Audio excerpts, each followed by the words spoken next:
Hi, this is Stephanie Miller from The Stephanie Miller Show. Please enjoy this exclusive clip from my show on Political Voices Network. Just talking to David Jolly earlier about how weird so many Republicans are. He left the party in 2018, but oh my God, they're just weirdos. He was saying he thought, Ron DeSantis was unlikable, and then Ramaswamy comes along, and just all of them, Gates and Santos, and they are just the biggest gift. I just read an exchange, Matt Gates calling all women that go to pro-choice rallies fat and ugly and undesirable. It's just like, oh God, keep talking. Have you not lost enough times on this issue, right? Matt Gates is a horrible human being that shouldn't be commenting on anyone. He just knows that all of those women, he has to pay for sex. So allegedly. Yes. Okay. Oh, but allegedly. It's one of the, allegedly. Yeah. So I just can't. I don't listen to anything that guy says. Yeah. Can I have some nostalgia music? Yeah. Right. I was telling David Jelly, he brings up all my daddy issues as a, handsome Republican congressman. Doug writes, Steph, I recently discovered your TV show. I love it. Also, I was a high school student in L.A. during 1964 when your dad ran for vice president. And though I didn't support Goldwater, I didn't either. And I wasn't born yet. You weren't born yet, remember? Oh, that's right. Mm-hmm. And I thought Bill Miller was uber cool when I read about how he'd play poker with the press guys between speeches on his private campaign plane, put down his cards on the table, and when the plane landed, make a 10-minute speech and get back to his poker game with the same hand. That's a true story. Apparently, your dad knew from the start he had no chance of winning the election and only agreed to run for VP as a favor to the GOP while never taking the whole thing seriously. This is all true.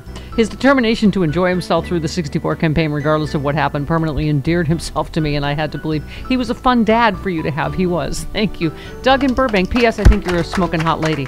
Oh, aw. Thank you. That's the best. He buried the lead on that, didn't he? Did. Yeah.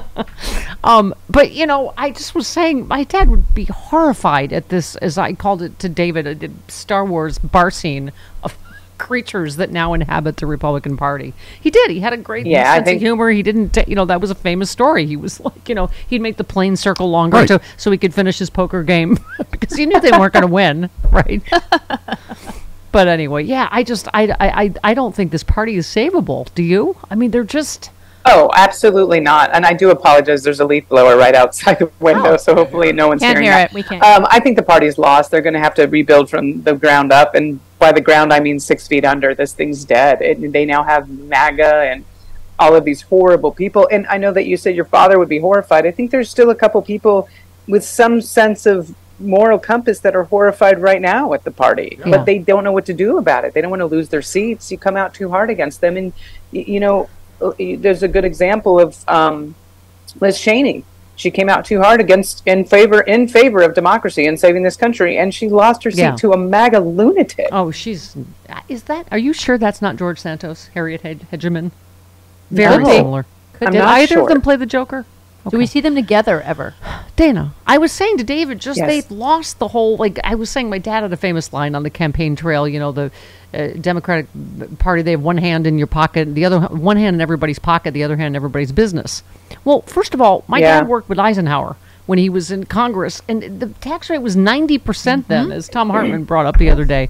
I can't remember, then they were championing a 70% tax rate. So, first of all, they've now become the party of tax cheats, billionaire tax cheats. And secondly, they're not the small government party. They want to tell women what to do with their bodies, who you can love, who you can marry, what books your kids can read. And I think people are just rejecting that in more and more massive numbers, don't you? I do too, and I think it's Gen Z that is rejecting it. I think this younger generation, when you've got a turnout from absentee ballots from the Gen Z that go up to 536% from where they were last year, that's a massive turnout, and hopefully that sustains in the general election. I think the kids are tired of, and when I say the kids, it's because I feel like I'm an old lady, but anyone between 18 and 30, they're tired of being told who they can love, what they can do with their body, what they can read, and so they're getting out and they're voting. And I do believe the old generation is dying off faster than the young generation, meaning they're coming in, they're losing votes on the right, they're gaining votes on the left. I do think that's what's happening in this country, but the other side is so loud. That's all we hear right now. Yeah, they are. That's what I always say. Republicans, loud noises. That's their slogan. And I don't know what we're yelling about. Right. as was witnessed last night. Okay. Yeah. Loud noises! Dana, here's the other number. What was it, Jody? 70-something% of Americans are back unions. Yeah. And there's President Biden walking the picket line with UAW, and big news out here. It looks like SAG-AFTRA has finally approved a tentative agreement that will end the longest actor strike against film and TV studios in Hollywood history, which is fantastic. A lot of us know people. My tiny baby nephew is going to get to, because this has been a long hardship for them. And, from everything I'm hearing about it so far, it's really good. It was it was a long time for them. It's tough to just, how that is, to just be out of work. You remember during COVID, it's hard to just have your income totally cut off, but it looks like that hopefully they'll address the fairness in terms of streaming and AI and all that. The AI stuff is terrifying. I think, I read somewhere that they want to have permission of anyone who makes over $32,000 for a role to do a body scan and have full control over this AI configuration of someone's likeness. Mm-hmm. That's insane. Yeah. And so I would have been on the picket line too. Absolutely not. Yeah. Kevin in DC, you're on with Dana. Hi, Cap. Good morning, everybody. And I can't resist saying, welcome back to Dana. Oh, beautiful. Thank you, darling. You kind of said earlier, all throughout the show, what I want to say about these rejects. Looking at the people who debated yesterday, if you are even somewhat sentient, I cannot believe anyone would look at Biden's and the Democrats' accomplishments through horrific obstacles, and then look at these jackasses and say, or especially Trump after 4 years of him and his antics the last few weeks. I want me more of that. Maybe I dare have some confidence that the American public is more intelligent than I was fearing, because you're right. These past weeks of results, and by landslides, it's not even close in some of these. In some things, Virginia, my nearby Virginia, they just flipped the House and kept the Senate. So I'm hoping that these are harbingers that we are headed for sane times. Yep, absolutely. I would take issue with the term antics. I like to refer to them as felonies, but okay. Shenanigans. Yes, we're very close to shenanigans, Chris. Beth in Virginia, you're on with Dana. Hello. Hi. Yeah, I'm just calling about 15-week abortion ban, which that is something that Glenn Youngkin tried to sell as a compromise position, but it didn't work. A 15-week ban is not a total ban, but it is still a ban. Yeah. And I also think he thought it might go over better because he was wearing a comfy vest. But it didn't. Yes, but we saw that through that here. Yeah. And I think now when Republicans say, abortion's not a good issue for them, they're not going to change their position. They're just going to try to find a better way to sell it. Yeah, they seem so far, Dana, like they're doubling down. Lindsey Graham's like, nope, going forward with the national abortion ban. I mean, I guess it's good for us that they don't. Too. We're not going hard enough. I'm like, what? Yeah. No, they don't seem to be Sorry learning. About that. Yeah, they don't seem to be learning any lessons from it. So, so good. It's real good what you're doing. Yeah. It's real good. Tell us about the rabbits again. Okay. That was a literary illusion. Thank you. Yeah. Seth in Los Angeles. Hello, Seth. You're on with Dana. Hello, Dana.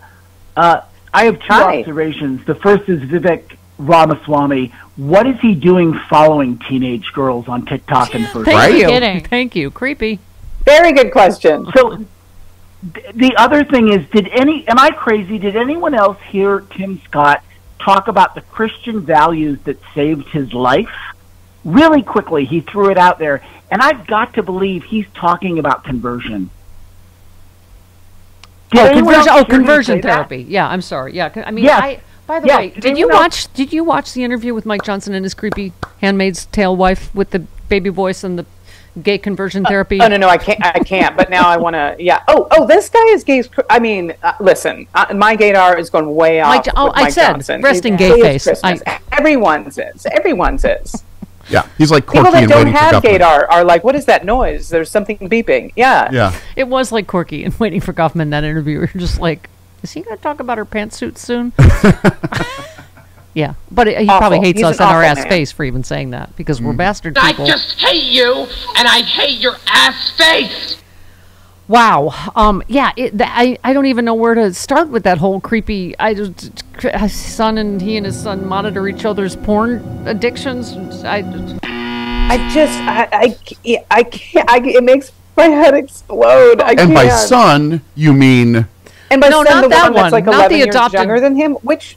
Oh, I thought it was the adopted one. No, not the adopted black There's another son? He disappeared into the cornfield that was only 10 years younger than him. That's not the one. Yeah. No, there's the other one. Another son. Oh, okay. Yeah. Like his own flesh and blood he shares his porn with. Yeah, Mike Johnson's son's hanging out with Ernesto somewhere, and no one's seen them for a while. I think Isn't it Ernesto, Mike Gates' adult son? Yes. I think liberal redneck said something like, "Yeah, who doesn't want a push notification that your dad just popped a boner?" Nestor was his name. Nestor. Yeah. Nestor. Yes. Yeah. Okay.